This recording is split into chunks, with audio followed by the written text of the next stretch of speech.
Bem-vindos ao Da Capa à Contracapa. São muitos e variados os emblemas ligados à imagem de Portugal. Da bandeira ao Zé Povinho, passando pelas esquinas ou pela Constituição, eles atravessam gerações e dão corpo gráfico à identidade do nosso país. Sabe como é que foram escolhidas as cores da bandeira? Será que é possível compatibilizar a modernidade com a manutenção dos principais emblemas? E afinal, por exemplo, qual é o papel do desporto na preservação de alguma simbologia da Portugalidade? Para responder a estas questões, temos Da Capa à Contracapa desta semana o heraldista Miguel Metel de Seixas, que vem debater o seu livro Emblemas de Portugal, agora editado pela Fundação Francisco Manuel dos Santos, numa conversa também com o historiador António Araújo, diretor de publicações da Fundação.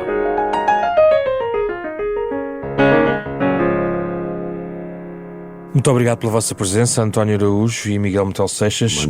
Ao contrário do que é habitual, eu não vou começar pelo autor, porque tenho o editor à frente. E o editor justifica-se pela seguinte nota. António, apesar do autor estar aqui presente, o livro Quinas e Castelos, que no fundo precede também a presença deste autor na coleção, foi um sucesso, não foi?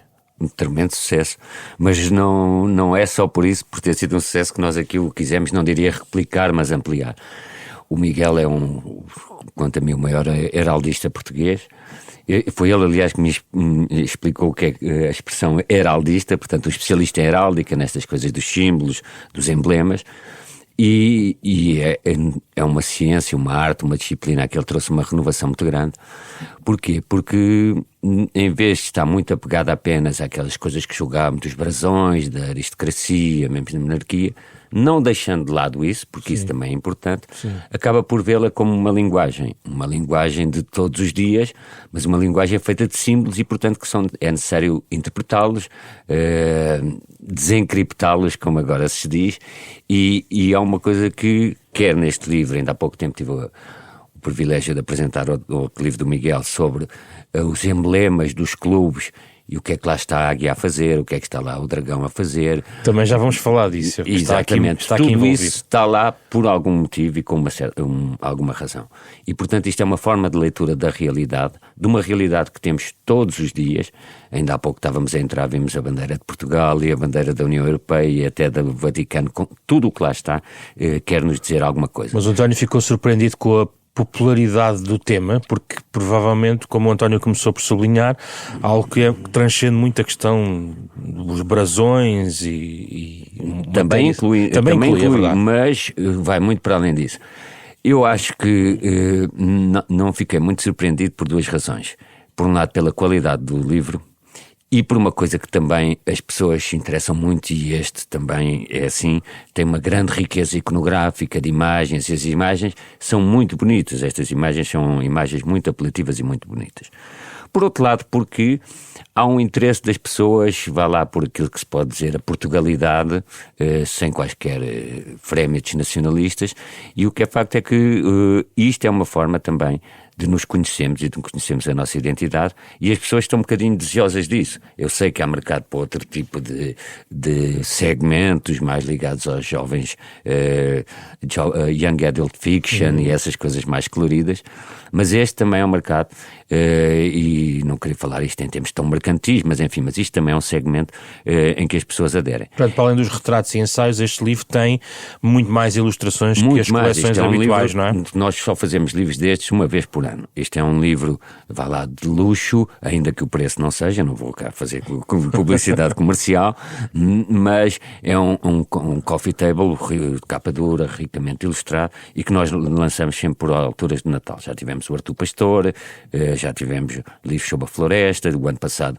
o João Zilhão com o Portugal na Idade do Gelo, e este ano Emblemas de Portugal com o Miguel Metel de Seixas. Miguel, para quem leu Quinas e Castelos, o que é que à cabeça o autor quis acrescentar ou juntar aqui neste Emblemas de Portugal? Bem, o livro Quinas e Castelos era centrado na questão da heráldica e, portanto, era uma visão restrita nesse sentido, que era apenas sobre aquilo que forma o brasão de Portugal ao longo dos séculos. E o desafio que o António me lançou para este livro era o de ampliar o tema, ou seja, de ver ao longo dos tempos, desde a Idade Média até a Idade Contemporânea, até os nossos dias, na realidade, que outros emblemas, que não apenas os heráldicos, podiam representar Portugal. E que outros emblemas podiam ser os sinais visíveis da comunidade política que ao longo dos séculos Portugal tem sido. Porque o Miguel escreve na introdução, considera que o que aqui está são elementos definidores da Portugalidade. Sim, eu acho que os sinais gráficos são muitas vezes interpretados pelos historiadores da arte, enquanto espelho da realidade. E estes sinais que estão ligados à ideia de uma comunidade política, e portanto, dizemos nós, não é, de Portugalidade, estes sinais são mais do que um espelho. Na minha opinião, são o que poderíamos chamar sinais performativos, ou seja, eles, ao longo dos tempos, desde a Idade Média até hoje, criaram a noção de comunidade política, de coesão dessa comunidade em torno de uma estrutura política, claro, evidentemente, mas também depois de uma característica cultural e social que nos define a nós como portugueses.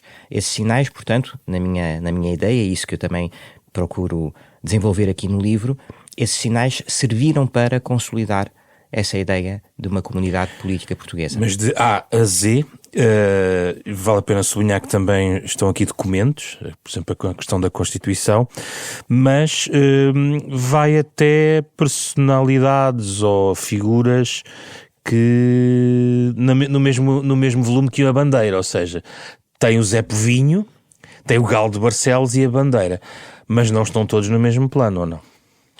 Bem, eu diria antes de mais que as personagens que estão aqui presentes no livro estão, e isso foi uma escolha difícil de fazer, estão porque funcionaram ou funcionam ainda de um ponto de vista icónico. Ou seja, não são as personagens principais da história de Portugal que me interessam para este efeito, mas sim aquelas que de uma maneira ou de outra produziram sinais gráficos em seu redor. Por exemplo, porque é que está aqui Luís de Camões? Não por ser, enfim, um dos poetas maiores de Portugal, mas também porque a imagem de Luís de Camões está, por assim dizer, gravada na nossa ideia de Portugalidade. Todos nós sabemos reconhecer de imediato esse ícone que é a imagem de Camões, ele faz parte da nossa consciência nacional. O que é que ficou de fora? Deixa-me colocar a curiosidade. Ou talvez o António também possa ajudar aqui. Não sei. O bacalhau ficou de fora. O bacalhau ficou de fora. Por exemplo. Podia ter sido incluído. Não sei, eu não quero. Nós na Fundação nunca interferimos no que é que os autores escolhem, mas está aqui, por exemplo, o cravo. Agora o bacalhau acho que não ficou, também por razões. E a sardinha também acho que não. Mas eu não quero entrar, se calhar estou a dizer coisas de heresias para um heráldico, é melhor o Miguel dizer se o bacalhau devia estar. Um heraldista, perdão. Eu explico porque é que eu não escolhi o bacalhau. É porque, basicamente, não é um sinal gráfico forte. Ou seja, faz parte, indubitavelmente, da nossa cultura, é um definidor cultural, mas não do ponto de vista visual. Ou seja, a imagem do bacalhau... Há uns do bordal, ou aquelas... Há uns do bordal, sim, há umas gravuras e tal, mas não é algo que, do ponto de vista gráfico, tenha funcionado. Curiosamente, a sardinha está agora a recuperar esse lado gráfico, não é? Até por via desta turistificação toda um bocadinho das cidades. Mas a sardinha sim. A sardinha isso é para o volume de atualização mais à frente, não é? Quando fizermos o programa daqui a uns anos. É outros emblemas de Portugal. Outros emblemas, não é? Possivelmente. Mas quando descobre, por exemplo, figuras ilustres, o Miguel aqui sublinha este triunvirato extraordinário, Dom Afonso Henriques, Luís de Camões e Fernando Pessoa, mas... há muitas outras figuras que poderiam estar aqui. Porquê é que escolheu, por exemplo, estas três e não, sei lá, Vasco da Gama, enfim, outras que estão também em muitas imagens e objetos também? Sim, de facto deparei-me com alguma dificuldade nesse sentido. Aliás, faz uma longa lista, eu sei, mas não queres contar o livro, mas uma longa lista de outros nomes que podiam lá estar, por isso é que gostava de ouvir a sua opinião. Claro, alguns desses nomes estão muito conotados com determinadas circunstâncias políticas e ideológicas. Por exemplo, durante a monarquia constitucional do século XIX e do princípio do século XX, há muitas figuras ligadas à implantação do liberalismo em Portugal, que são de facto entendidas como grandes figuras nacionais e a maior de todas creio que será Alexandre Herculano, quase sem dúvida alguma. Ou depois, na Primeira República, os heróis republicanos, o Almirante Reis, por exemplo, ou Teófilo Braga, para citar apenas dois. Ou depois, durante o Estado Novo, figuras conotadas, por exemplo, com as campanhas da África, o Mozinho de Albuquerque, ou até como heróis nacionais, como Nuno Álvares Pereira. E todas essas figuras funcionaram muito bem do ponto de vista ideológico. Ou até podemos acrescentar, porque não, a seguir ao 25 de Abril, Salgueiro Maia. Acontece que, na realidade, nenhuma dessas figuras tem a dimensão propriamente gráfica, icónica, com que se tenha inscrito na cultura portuguesa. Ou seja, nós não associamos uma figura gráfica concreta ao Mozinho de Albuquerque, ao Teófilo Braga, enfim, a essas outras figuras. E esse foi o critério que eu segui. Eu achei que de todas as figuras possíveis, cuja listagem é, claro, vasta e vem no livro, as três únicas que preenchem inteiramente esta dimensão visual são realmente Afonso Henriques, Luís de Camões e Fernando Pessoa. A explosão da ilustração nos séculos mais recentes não turva um pouco essa escolha, de certa forma?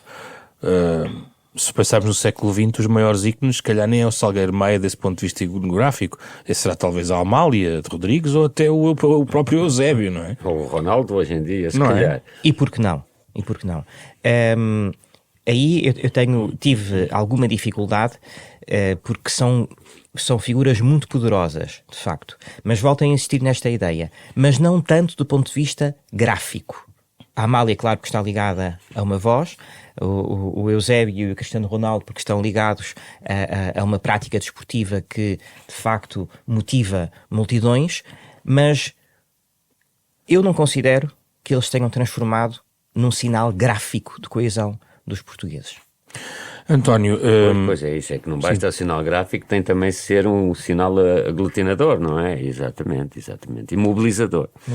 António, a tradição religiosa e católica está muito presente nestes símbolos. Em Portugal não podia deixar de ser. Deste ponto de vista, houve, na sua leitura do que vemos aqui, houve uma atualização constante ou ela quebra-se efetivamente nos últimos 100 anos? Não, eu acho que a separação do Estado e a Igreja acabou por fazer que, se calhar, a esfera religiosa ficasse mais circunscrita a esse âmbito e, portanto, já não tem a visibilidade na esfera pública e política que tinha há muitos anos. E logo aí há, portanto, uma retração dos símbolos de cariz religioso. Mas se pensar, por exemplo, em fenómenos como Fátima, vê que transcendem até muito o aspecto estritamente religioso. A Virgem de Fátima, não sei se é a opinião do Miguel, também tem este caráter icónico e reconhecível, não só pelos portugueses que vivem cá, como também pelos portugueses que vivem no exterior. Isso é um facto. Também as cruzes das ordens também estão aqui sublinhadas. Exatamente. Não é? E isso permanece. E é importante percebermos a relevância que isto tem. Isto, se calhar, os nossos ouvintes estão a pensar que isto são tudo coisas de bonecos, de fantasias, de dragões, de desenhos, mas isto tem uma dimensão muito, muito importante, tanto que na nossa Constituição tem um artigo em que diz quais são os símbolos nacionais. E há legislação própria sobre os ultrajes aos símbolos nacionais. Já houve casos judiciais sobre eles. Lembra-se quando o João Grosso cantou uma versão distorcida do hino nacional. E depois, isso é uma questão muito debatida noutros países. Por exemplo, nos Estados Unidos, aquilo que é o flag desecration, de destruir uma bandeira, ou flag burning, nos tempos do Vietnã, queimar uma bandeira. Para vermos a importância destas coisas, recorde-se quando foi a invasão ao Capitólio, o que levaram lá para dentro foi a bandeira dos Confederados. E, portanto, não era por acaso que ali estava, não estava a bandeira dos Confederados, porque isso simbolizava, a ideologia que presidia, de revanche pela derrota dos Confederados na Guerra Civil, de revanche, e que ali, 100 anos depois, se tentava, ou mais de 100 anos depois, se tentava, reajustar contas da Guerra Civil. Isto revela também, a bandeira é um dos exemplos, de um caráter sagrado que a própria bandeira tem, não é? Até em tempos de guerra, capturar a bandeira do rival, do adversário, era, digamos, o prémio, não é, Sim. Miguel?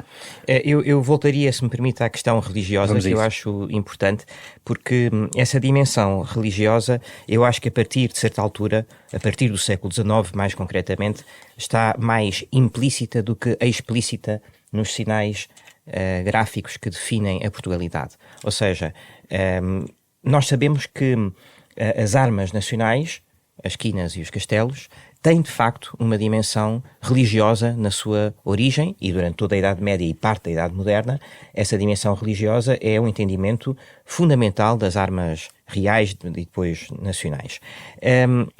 À medida que se dá a separação do Estado e da Igreja durante a monarquia constitucional e que depois se avança para uma república antirreligiosa a partir de 1910, eu diria que essa carga religiosa é substituída por uma carga puramente historicista, ou seja, mantém-se os sinais, não obstante eles terem conotações religiosas, porque são sinais históricos. E é isso que prevalece, é isso que dita a conservação das armas nacionais em 1910, numa bandeira que de resto é revolucionária e, portanto, tenta conjugar as duas coisas, e é isso que dita a conservação das cruzes das ordens militares medievais, não obstante terem sido abolidas em 1910, mas depois o Estado recupera-as durante a Primeira República, ainda a partir de 1917. Houve oscilações na utilização da cruz nas ordens, não é? Na questão, na Ordem da Viz também, não é? Elas são abolidas em 1910, as ordens militares, as antigas ordens militares, exatamente porque têm uma conotação muito forte religiosa. Não nos esqueçamos que o Fernando Pessoa dizia não ter uma religião também. Não é? Desculpa, Miguel. Não, é certíssimo. E há também a representação do rei como algo divino, não é? Isso, o Miguel sublinha isso quando está a falar dos anjos tenentes e do anjo custódio, não é? Não do rei, mas do poder régio. Do poder régio. Não é? Ou seja, o poder do rei é um poder delegado por Deus. Isso coexiste na monarquia portuguesa desde a Idade Média até ao final, com a ideia de uma monarquia pactual. Ou seja, há um pacto de sujeição entre os súbditos e o rei. Esse pacto é renovado a cada aclamação de um novo rei. A cerimónia da aclamação é isso mesmo, é o reconhecimento da existência de um mútuo consentimento e de um mútuo juramento entre o rei e aqueles que ele vai governar. Na questão da bandeira, e aqui vamos entrar num capítulo se calhar um bocadinho mais longo, que eu já lembro-me bem do lançamento do livro Quinas e Castelos, onde falámos um pouco sobre isto, e as cores também, mas na questão da bandeira gostava só aqui de contar alguns episódios que o Miguel gostaria que explicasse, que vem no livro, nomeadamente, por exemplo, desde logo nas próprias discussões sobre o formato da própria bandeira. Depois não havia espaço para pôr a coroa, havia um conjunto de discussões à volta da bandeira ao longo dos séculos, é isso? Posso dizer assim? Pode, perfeitamente, sim. E aliás, eu diria que a primeira normativa sobre simbólica não diz respeito à heráldica propriamente dita, ou seja, ao escudo, mas sim à bandeira. Na Idade Média, a partir de Afonso X, o Sábio, e das suas partidas, é determinado um formato específico para a bandeira régia, que é o quadrado. Só o rei podia usar uma bandeira quadrada. E depois havia uma espécie de hierarquia dos formatos das bandeiras que, quanto mais distante do quadrado régio, menos honrosas, menos importantes. E há toda uma série de adaptações que são necessárias ao longo dos séculos, exatamente para adaptar a bandeira às flutuações heráldicas. E houve um momento de estabilização? Ou foi sempre mudando? Há várias bandeiras que duram muito tempo, não é? Eu diria que a que dura mais tempo é aquela que é instituída por Dom Manuel, no início do século XVI, e que depois se mantém com variações estilísticas até Dom João VI. No princípio do século XIX. Essa é a bandeira que mais dura. É a bandeira de fundo branco, é o branco como cor predominante da Portugalidade, que foi assim até 1910. Pois é, já vamos ao branco. Mas a retangularidade da bandeira, quando é que isso se transita para esse formato? É muito interessante porque aí é uma questão prática, na realidade. Ou seja, uma bandeira quadrada tende a desgastar-se muito mais rapidamente no lado flutuante do que do lado da tralha. E portanto, isso atinge, digamos, o próprio conteúdo heráldico da bandeira. E é por isso que a bandeira real acabará por transitar para uma dimensão retangular em vez de quadrada. E é isso que dita na nossa bandeira atual republicana o predomínio da cor vermelha sobre o verde. O vermelho está do lado flutuante, porque o lado flutuante é aquele que se gasta mais. E, portanto, com o desgaste da bandeira, acabamos por ficar com o quadrado salvaguardado, digamos assim, e bipartido. Esta parte é muito interessante, António. Então não é? Já no Quinas e Castelo já tínhamos debatido isto. Claro, aliás, quando houve uma grande discussão, não queria já passar para o tempo da República, sobre a bandeira. Havia propostas, com a Junqueira e tudo, para que a bandeira fosse azul e branca, só que tivesse o escudo republicano. Mas uma coisa que é curiosa, eu vou desviando-me um bocadinho daqui, é que os republicanos quiseram abolir as ordens e as condecorações precisamente contra a ordem aristocrática e monárquica anterior. Mas em alturas de crise, assim que Portugal entrou na guerra, lá foi necessário outra vez retomar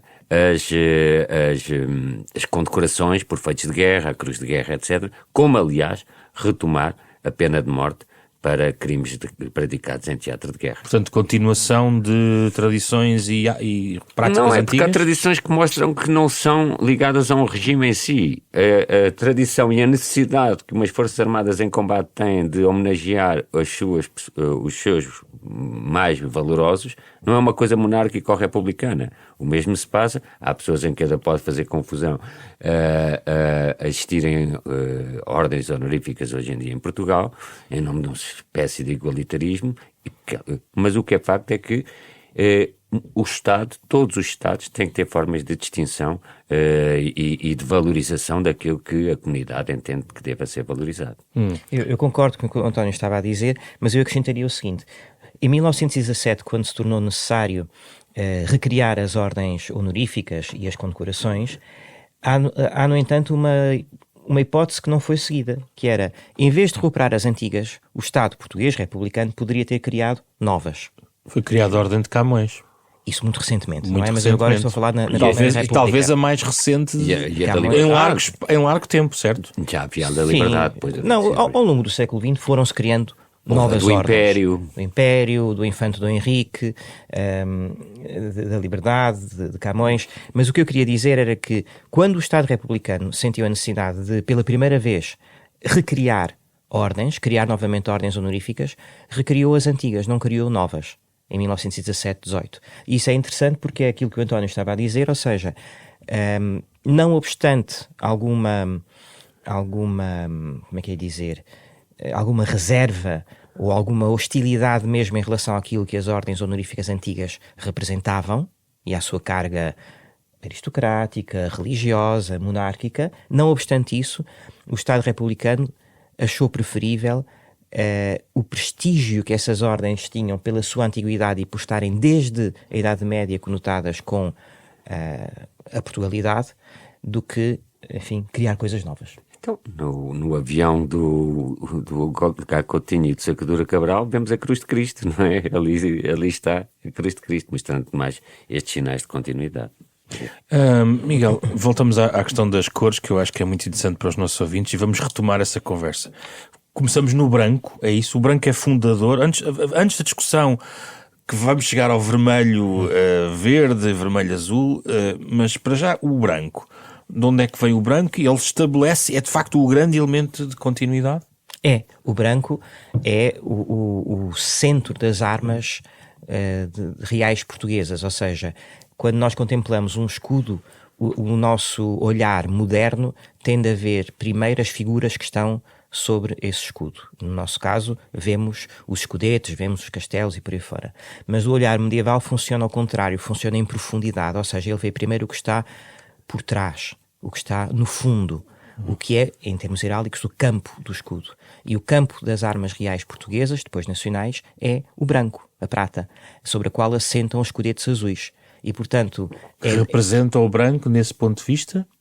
O que é que o branco, no fundo... Simbolicamente, quer dizer? Isso é muito difícil de responder. Ou seja, eu acho que na origem, a conjugação branco-azul representa propriamente a ideia de uma origem celestial das armas régias portuguesas, como uma dádiva de Cristo aos primeiros reis de Portugal, uma ligação privilegiada entre Milagre a monarquia, o Milagre de Ourique, essas coisas todas, e portanto é um branco e um azul, são um branco e um azul celestiais, eu diria.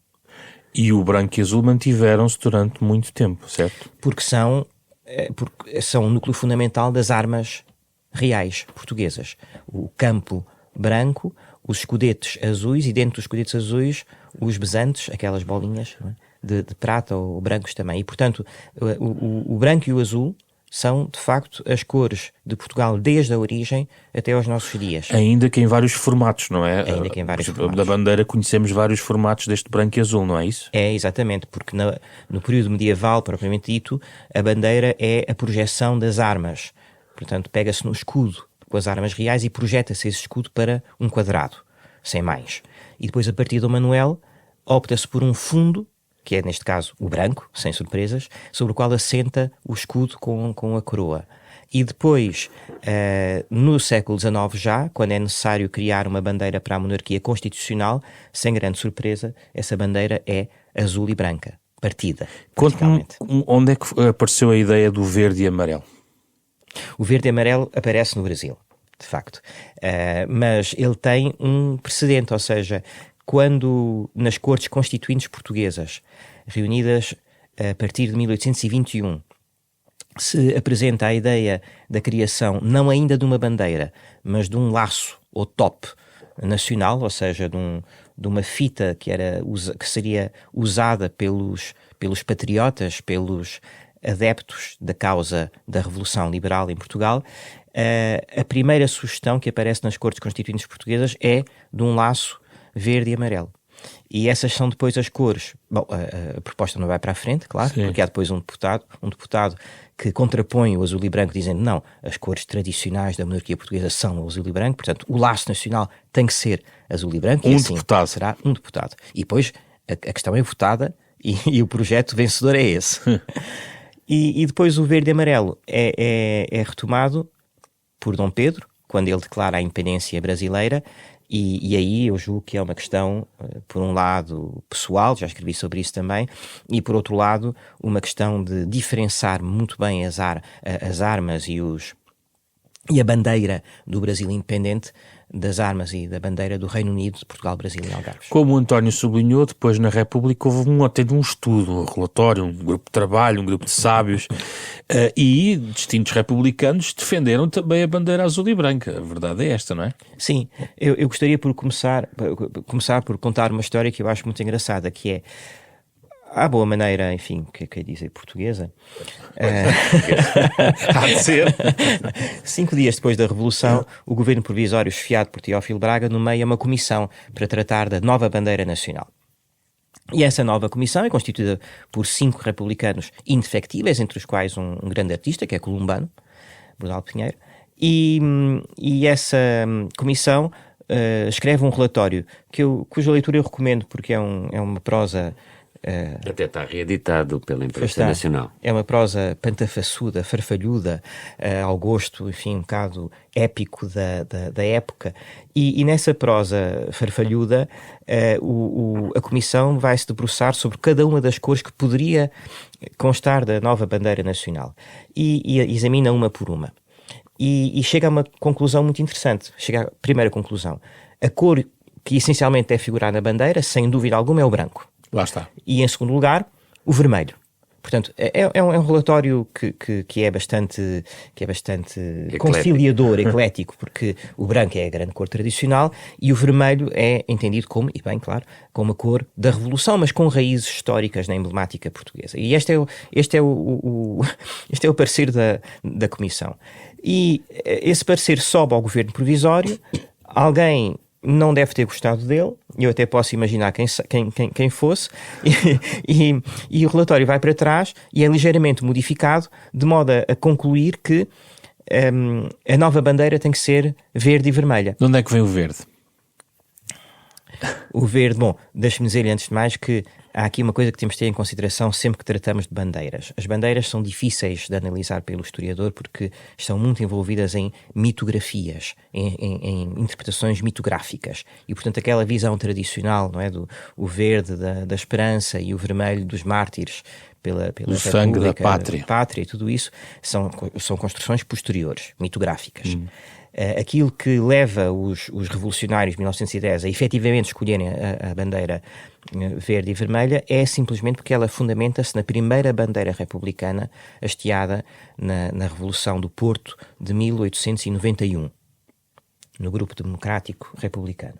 E depois adotada igualmente pelo Partido Republicano ainda durante o regime monárquico. E o que é que levou esses primeiros republicanos a escolherem o verde e o vermelho? O vermelho é muito fácil de explicar, porque o vermelho é a cor fundamental das revoluções ao longo do século. Miguel diz que há raízes historiográficas para o vermelho. Sim, exato. E de facto existem, ou seja, é uma cor muito fácil de compreender. O verde é mais difícil, mas eu tenho para mim que há duas questões fundamentais. A primeira é que a conjugação verde-vermelho infringe a norma heráldica, que manda não justapor ou sobrepor cor sobre cor ou metal sobre metal. E, portanto, é uma infração ao velho código medieval. E eu acho que isso é voluntário. A primeira razão. E a segunda razão é que o verde era dito por Auguste Comte como a cor do futuro. E, portanto, todo o movimento positivista faz uma grande apologia do verde. E claro, o positivismo está na base da maçonaria, desses movimentos todos que irrompem no século XIX e que se difundem com grande força pela sociedade portuguesa e que estão ligados, claro, ao republicanismo e à própria Revolução Republicana. Força, António. Posso substituir-me e fazer uma pergunta ao Miguel? Claro. Tu achas que foi o Afonso Costa que fez a alteração, ou o Teófilo, ou não? Eu diria mais o Teófilo. Nessa época, em 1910. Sim, E porquê? Porque há se calhar a ideia da necessidade de ancorar de uma forma nítida, visualmente falando, a Revolução de 1910 ao passado do Partido Republicano Português. E essa ancoragem revolucionária e também institucional é feita mediante a escolha das cores desse movimento, desse partido, e portanto a ideia de que se deve apostar verdadeiramente na ideia de difundir a Revolução como uma reformulação da sociedade portuguesa, com base nesses princípios. Agora, isto não foi consensual. Como o António dizia há pouco... Nem foi expresso dessa forma... Nem foi expresso desta forma. Não foi uma forma explícita isso. Não foi de uma forma explícita. Embora no relatório da dita comissão, nomeada ainda em 1910, depois se escreva que a nova bandeira tem de estar de acordo com os princípios revolucionários que deram origem à Revolução Republicana. Não é? Agora, isto não foi consensual. Houve muitos republicanos que entenderam que o azul e o branco eram as cores de Portugal, desde sempre, e que se deviam manter, porque a comunidade política mantinha-se. E, portanto, era uma âncora longa na história portuguesa. Como Guerra Junqueiro. Não é? É o grande partidário. Que defendeu a manutenção do azul e branco, não é? Com a omissão, como o António dizia há pouco, daquilo que eram os sinais da monarquia. Não é? Ou seja, com a abolição da coroa. A proposta de Guerra Junqueiro é até muito interessante, era uma bandeira partida azul e branca tal como tinha sido usado durante a monarquia constitucional, e depois com o escudo das armas já nacionais, digamos assim, apenas com a omissão da coroa, que essa sim representava a instituição monárquica. E essa coroa era substituída por 5 estrelas verdes e vermelhas.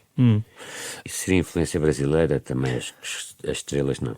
As estrelas são estrelas revolucionárias. São comuns a todos os movimentos revolucionários desde o século XVIII até o século XX. Por isso, no outro livro, o Miguel explica que o Estrela da Amadora tem as estrelas e os clubes de futebol mais ligados ao operariado sempre tiveram estrelas. Aliás, ao pé de onde eu e Miguel se fomos vizinhos, havia a Rua Triângulo Vermelho, há o bairro Estrelador, Maçónica, etc, etc. Interessante, já vamos aí. Há aqui uma ligação ao futebol que quero fazer, mas antes disso, também a esfera armilar passou da monarquia para a república, certo? E podia ter ficado, se calhar, na fronteira de 1910. A esfera armilar é um caso muito curioso porque a esfera armilar, na verdade, não fazia parte da emblemática do Estado quando a Revolução Republicana rebenta em 5 de outubro de 1910. Ou seja, ela tinha sido adotada em 1916 por Dom João VI como emblema do Reino do Brasil e, portanto, como parte da composição das armas e da bandeira do Reino Unido, Portugal, Brasil e Algarves, então criado, e tinha desaparecido com a morte de Dom João VI em 1826. Da emblemática portuguesa. Tinha-se mantido na emblemática imperial brasileira independente. E, portanto, nas armas do Estado e na bandeira portuguesa, a esfera armilar não estava incluída quando rebenta a Revolução Republicana de 1910. Porquê é que os revolucionários republicanos a vão recuperar? Porque eles são profundamente imperialistas e profundamente colonialistas. E, portanto, querem que na bandeira da República haja algo que lembre o Império ultramarino. E portanto, recuperam a esfera que só tinha feito parte da emblemática nacional, precisamente na circunstância do Reino Unido, Portugal, Brasil e Algarves, e que durante o século XIX tinha sido recuperada por instituições ligadas à expansão ultramarina, nomeadamente a Sociedade de Geografia de Lisboa. E, portanto, é essa ideia imperial e colonial que leva os republicanos a inserirem a esfera na bandeira nacional. Em matéria ainda de cores, mas de outra forma, gostava de introduzir uma questão mais polémica relacionada com os logótipos, que também faz parte daqui da escolha do Miguel no seu livro. E esta polémica recente em relação ao que se mexeu ou não mexeu na proposta de Eduardo Aires. Qual é o Miguel tem opinião sobre essa matéria? Aqui expressa. E já agora, antes do Miguel expressar, digo o seguinte: eu fiquei muito contente que o Miguel tenha escrito sobre isso, sobretudo porque escreveu de uma forma muito, muito equilibrada e, como sempre, de uma forma, e desculpem antes do Miguel responder dizer isso, como sempre, de uma forma totalmente independente e muito, isto é um timbre do Miguel, muito para cima da espuma dos dias dos conflitos partidários. Vamos lá, então. Obrigado pela intervenção. Bem, isto agora é responsabilidade, o que é que ele vai dizer? Não, eu diria que eu não participei publicamente nesta polémica sobre os logótipos, mas não queria que ela ficasse ausente deste livro, porque não tenho medo dela. E eu acho que a questão do logótipo transmite uma certa incomodidade inicial que foi gerada pela Revolução Republicana. Ou seja, os republicanos em 1910 optam por conservar as armas reais, ditas também nacionais e entendidas como nacionais na época, porque essas armas representam a ideia de continuidade da nação desde a Idade Média até ao presente.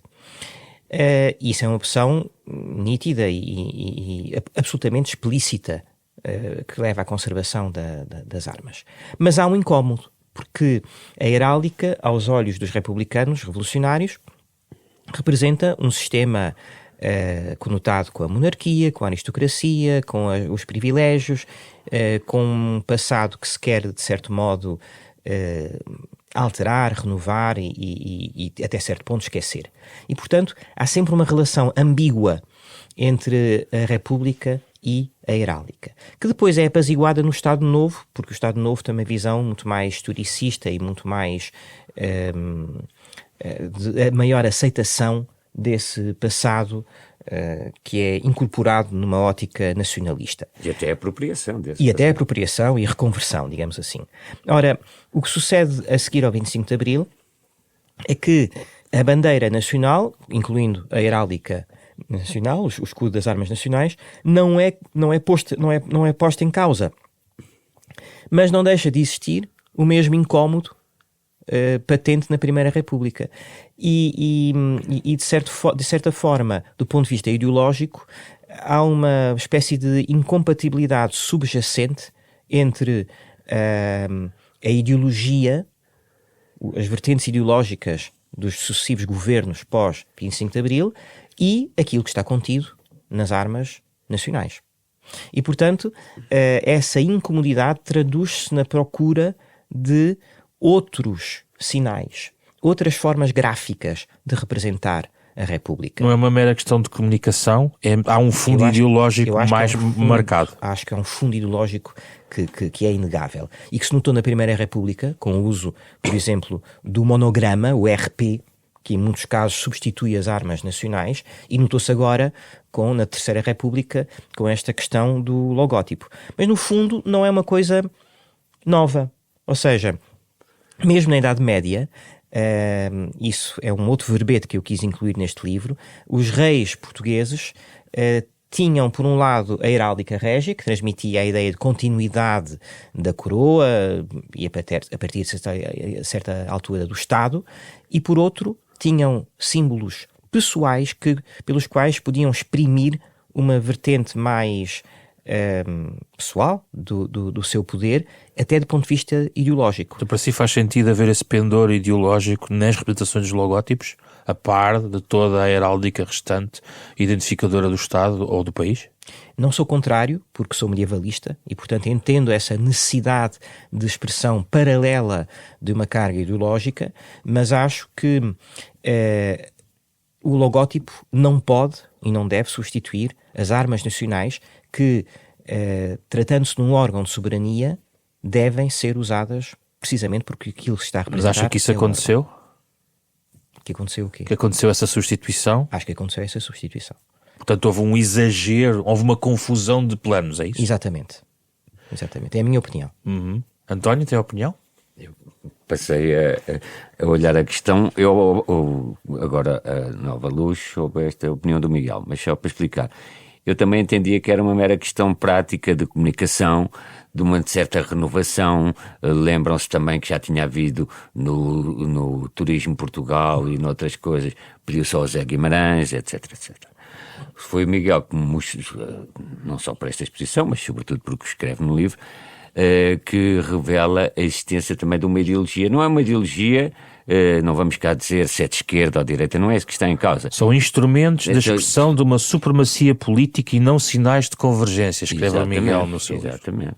Isto é, são algo que, num território que deveria ser de consensos e de convergências, sobretudo num tempo de polarização, são territórios que vêm, ou melhor, são alterações que vêm introduzir polémica e ruído, onde ela, neste campo, não deveria existir. Mas, por um lado, permite também, digamos, a entrada desta simbologia no campo mais atual, quer dizer, apesar de tudo, se não colocar em causa os símbolos nacionais constituídos e constitucionalizados... Estamos aqui com uma ideia de defesa ao outrance da integridade dos símbolos, que é um crime de lesa pátria, porque acho que depois também houve muita gente, uma espécie de direita nacionalista que caiu nisso, não é isso que está em causa.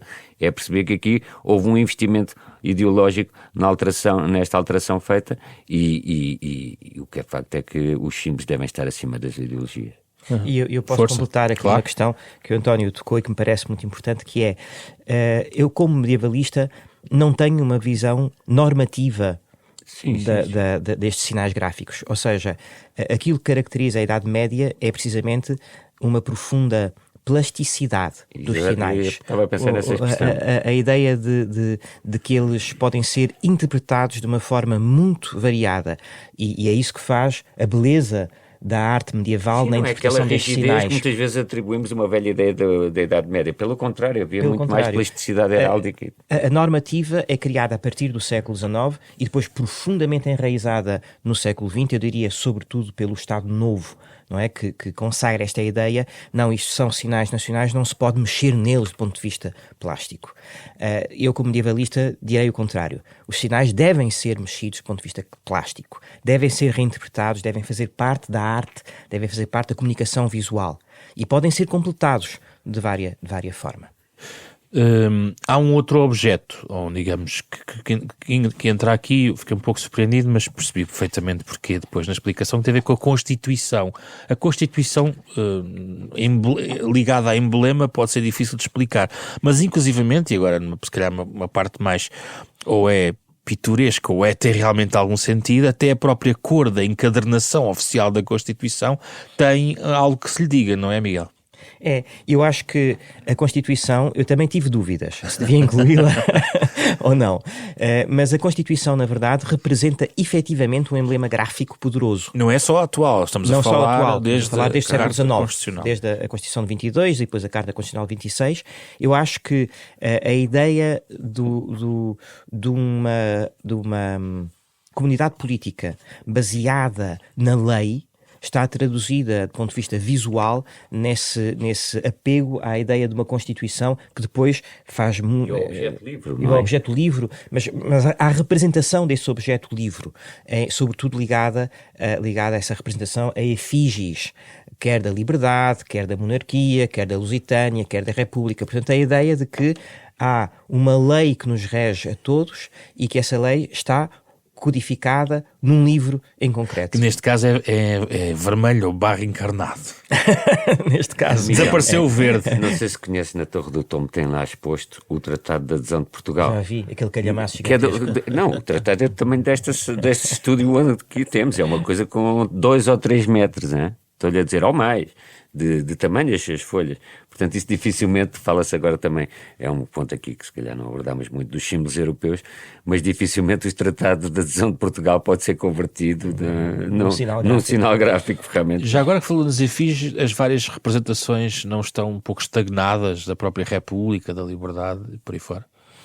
Elas não têm sido muito usadas nos últimos tempos, eu diria no pós-25 de Abril. Eu diria que o período áureo das efígies é o século XIX, com a monarquia constitucional, sobretudo com a efígie da Lusitânia, que já vem de trás, claro, mas que é então muito difundida, a efígie da Liberdade, que também é muito cultivada, quer por monárquicos, quer por republicanos, e depois, durante a Primeira República, há uma explosão das efígies da República propriamente dita, não é? Há o busto da República. Há francês também, não é? É muito inspirado na Marianne francesa, embora com um modelo português. E, portanto, nessa altura da Primeira República, essa efígie da República e da Liberdade também são muito fortes, são elementos visuais muito fortes, que depois decaem a partir do Estado Novo e mesmo pós-25 de Abril. António? Mas sabes que em França a Marianne ciclicamente muda a figura. Já foi a Brigitte Bardot. Mudou o modelo. O modelo, não sei qual a Letícia Casta, de vez em quando mudam a República. Mas eu no outro dia estava a ler uma coisa curiosa sobre a Serra da Estrela. Chegou a haver planos de construir uma gigantesca Lusitânia, uma escultura como há o Mount Rushmore ou coisa nos Estados Unidos, uma coisa gigantesca. Na Serra da Estrela. Na Serra da Estrela, precisamente os lusitanos, a Lusitânia, etc. Ainda bem que há planos que não vão para a frente. Sim, exatamente. Vou ver o Cântaro Magro. Exatamente, era na zona do Cântaro Gordo, mais do que então, ainda há uma outra nota sobre a questão de eventuais, enfim, persistência de alguns emblemas. As moedas, utilizamos cada vez menos hoje em dia. As moedas que desde o início da civilização cunham muita desta identidade, vão ficar cada vez mais remetidas para o estudo, para os estudiosos, fora da utilização corrente. Poderá perder, digamos, a capacidade de regeneração da sua imagem? Miguel, o que pensa?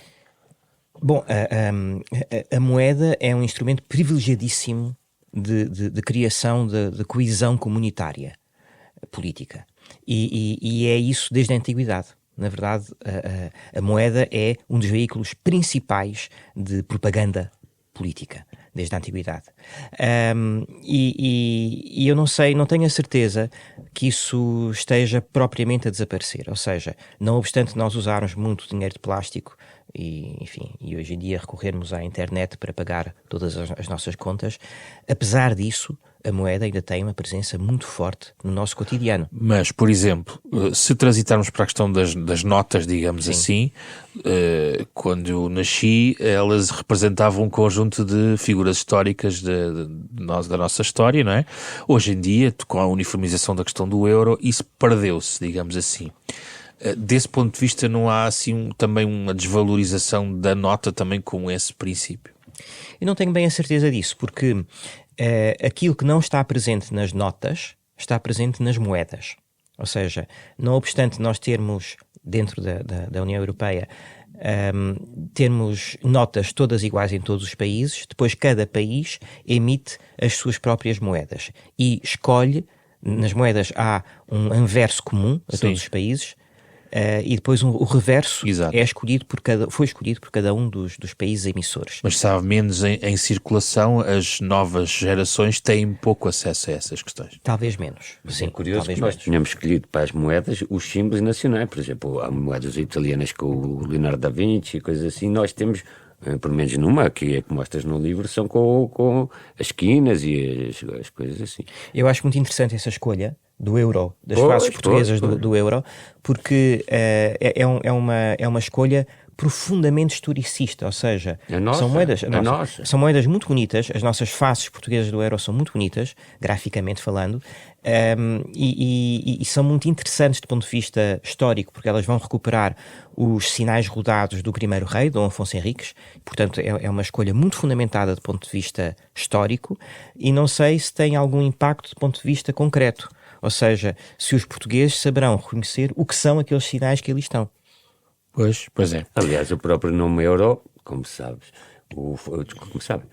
os alemães ao início queriam, a proposta era que se chamasse franco, não por causa do franco francês, mas precisamente para evocar os territórios mais da... Não podemos deixar de falar do desporto e também barra futebol, mas antes disso, o dragão está aqui presente. Hoje em dia as pessoas associam o dragão a um determinado clube de futebol e eu gostava que o Miguel explicasse isso, mas foi desaparecendo a figura do dragão. E já agora, onde é que entra aqui de início a questão do dragão? Bom, o dragão entra na emblemática portuguesa com Dom João I.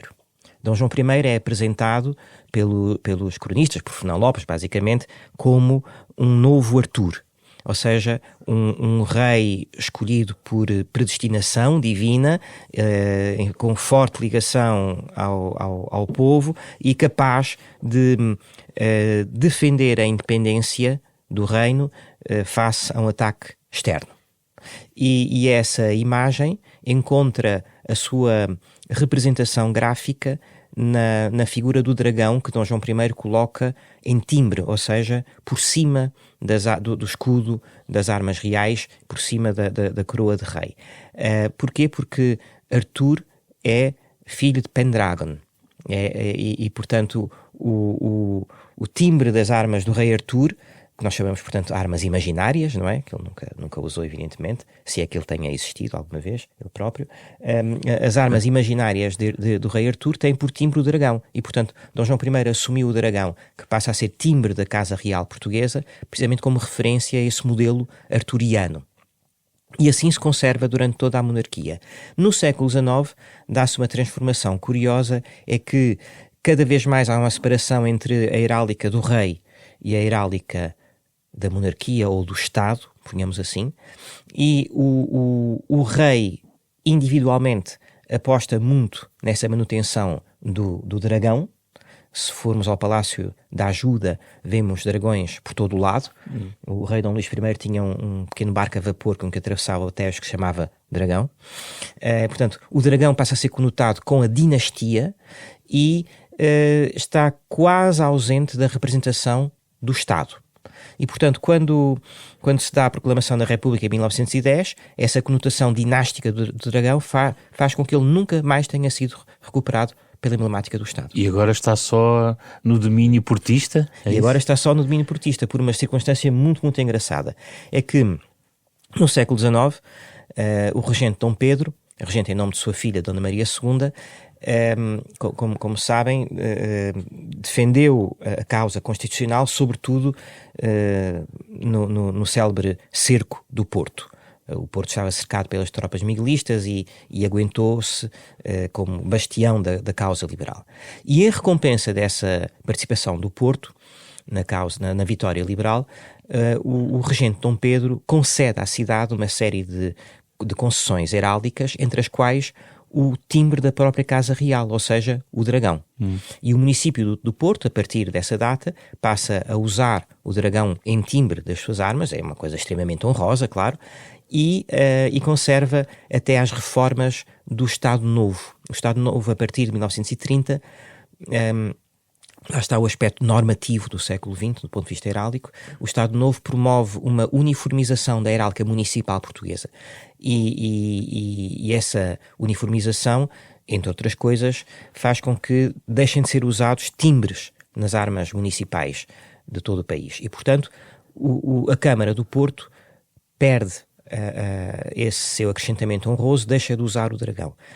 O Futebol Clube do Porto aproveita essa oportunidade para assumir como próprio um símbolo que era muito honroso e que vincava, digamos assim, o caráter extraordinário da cidade do Porto. E que potenciou, na verdade, porque houve até agora até o nome de um estádio, porque não tinha. Exatamente, não é? O Estádio do Dragão. E, portanto, digamos que isso é muito curioso, porque as armas municipais do Porto, tal como usa o município até hoje em dia, tem, digamos, o núcleo básico da heráldica medieval, com a Nossa Senhora de Vendôma, e o Futebol Clube do Porto tem as armas municipais, usa as armas municipais com tudo aquilo que foi sendo acrescentado pelos sucessivos governantes portugueses ao longo dos tempos. Tem muitos elementos, não é? Tem muitos elementos, tem as armas nacionais, tem um braço armado com uma espada, tem uma coroa de oliveiras, tem o dragão e tem a própria designação de invicta, que era a ideia de que a cidade do Porto era invicta porque tinha resistido ao cerco miguelista.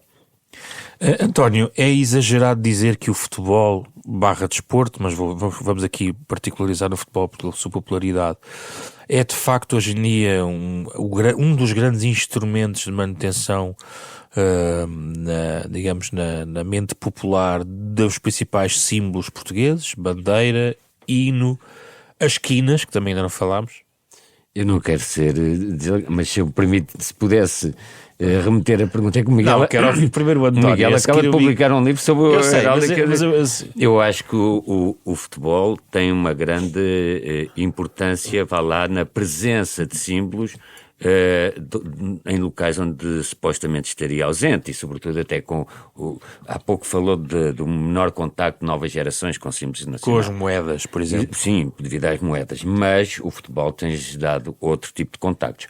O que se deve passar, e por isso é que o livro do Miguel sobre os símbolos feito para a Federação Portuguesa de Futebol é muito importante, é que as pessoas percebam o que é que lá está e porque é que está lá um dragão. Isto é um sócio do Futebol Clube do Porto deve pensar que está lá o dragão porque é o Pendragon do rei Artur, que é uma coisa, aliás, ainda que pode permitir uma genealogia mais bélica e mais fantástica, apelando a outro tipo de imaginários.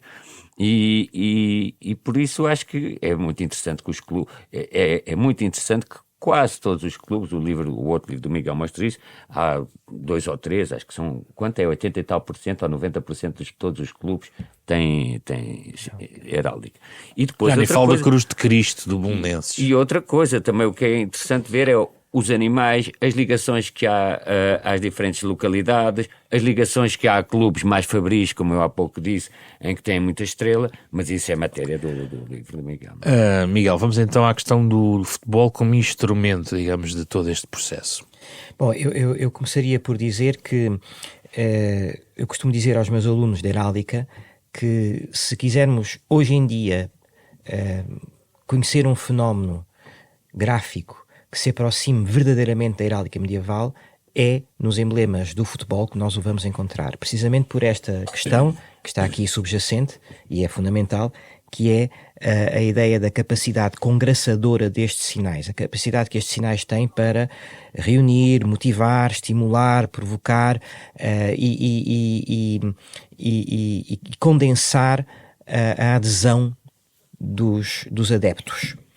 Ora, na heráldica existente hoje em dia, a heráldica do Estado, dos municípios, a heráldica comercial, a heráldica associativa, a heráldica onde isto acontece verdadeiramente, tal como acontecia na Idade Média, é na heráldica desportiva e em particular na heráldica do futebol. Ou seja, os adeptos pintam-se, põem chapéus com o timbre do clube, emitem nuvens de fumo com as cores do seu clube. Tudo isto faz parte de um comportamento ritualístico que quase que desapareceu dos outros tipos de heráldica, mas que está presente na heráldica do futebol. E que até sublinha alguns pontos, como as quinas, por exemplo.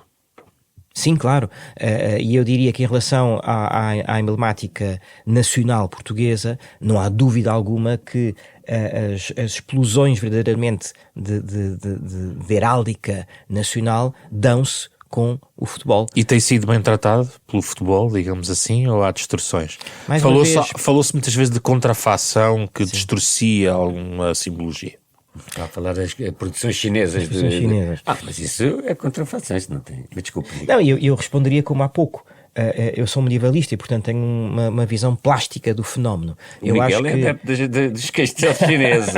Dos castelos pagodes. Eu acho que essas variações à norma exprimem a vitalidade da heráldica. Exatamente, da mesma, porque só subverte... Ajuda a centrar também naquilo que é verdade, ou seja, ajuda a perceber as razões da existência destes símbolos, é isso? Claro, exato. E dão-lhe relevância também. E também nos remete para uma relação mais próxima com esses símbolos. Esses símbolos podem ser modificados. Muito bem, muito obrigado pela vossa presença, Miguel Metel de Seixas e António Araújo. Falámos sobre os emblemas de Portugal, mais um livro, neste caso especial, como o António explicou no início, da Fundação Francisco Manuel dos Santos, parceira da Capa à Contra Capa, aqui na Renascença. A versão integral da nossa conversa está em podcast nas plataformas digitais habituais. O genérico original deste programa é do pianista Mário Laginha. Fizeram o programa esta semana Rui Glória, Diogo Casinha, Ana Marta Domingos e José Pedro Frazão. Na próxima semana voltamos para abordar outro tema.